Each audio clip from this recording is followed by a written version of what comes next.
Okay, here's problem 2 from test 3, and it's mostly just plotting points. Before we start, remember that all lines are made of points, and that lines will have a slope. Most lines will have a y-intercept, which is a point on the line that crosses the y-axis, and the x-intercept being a point on the line that crosses the x-axis. Okay, I'm going to say that for every problem. All right, so this problem was asking us to fill out the table, and these two spots were empty. So we had all this information, all the x values, and we had 3 y values. So you start to see a pattern when you're given that much information. You don't necessarily have to calculate what this y and this y can be.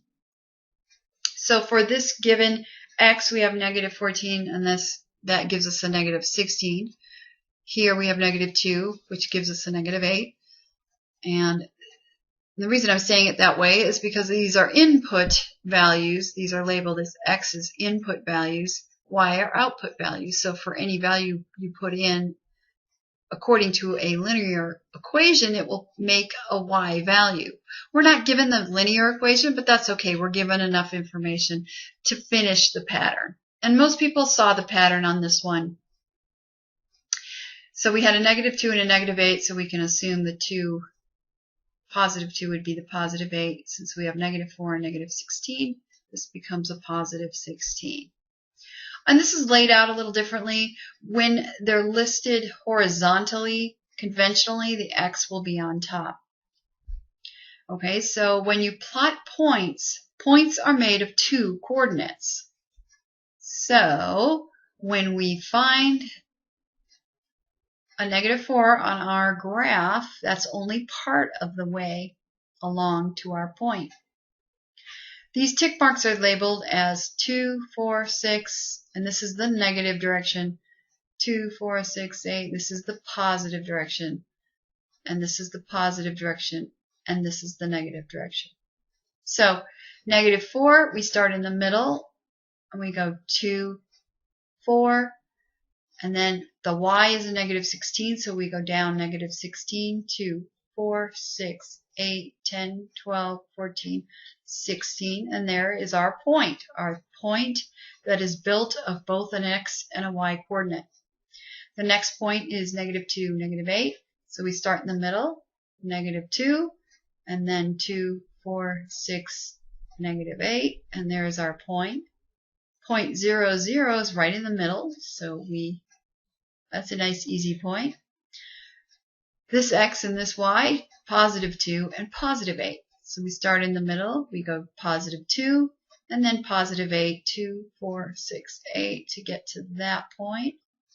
And positive 4, positive 16. So we start in the middle, 2, 4, always going on the x-axis first, up 16, 2, 4, 6, 8, 10, 12, 14, and 16.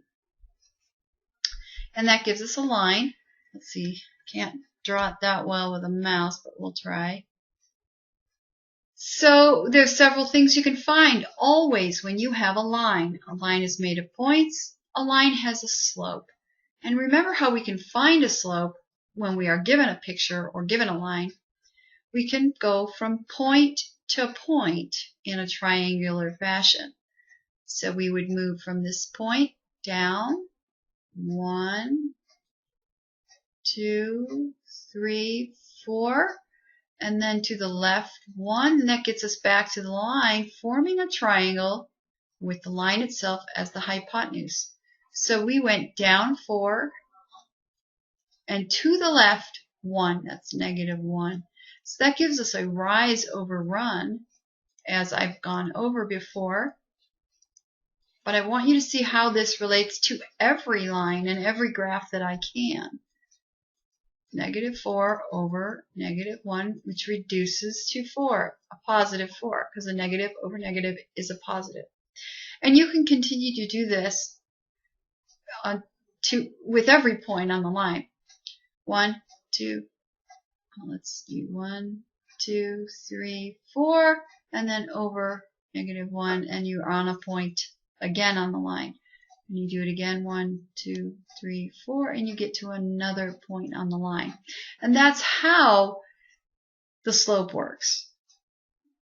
The x and the y-intercept, because we're often asked to find these, when we're given a picture with points, the x-intercept is where the line crosses the x-axis, this axis here. Well, it just so happens it crosses at 0.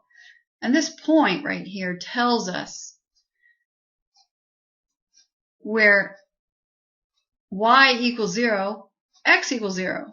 Where x equals 0, y equals 0. So both the x and the y-intercept are 0 because the line crosses right in the middle of the picture. So the definition, y-intercept is a point on the line that crosses the y-axis. So the point along this line where it crosses the x-axis is right in the middle, right there on the 0, 0 point. And that's also where it crosses the x-axis. So 0 is both the x and the y-intercept in this case. Even though we're not asked that in this problem, we're only asked to plot the points. I am just showing you that this information, slope and x and y-intercept, apply to all lines, or mostly all lines. There's always exceptions.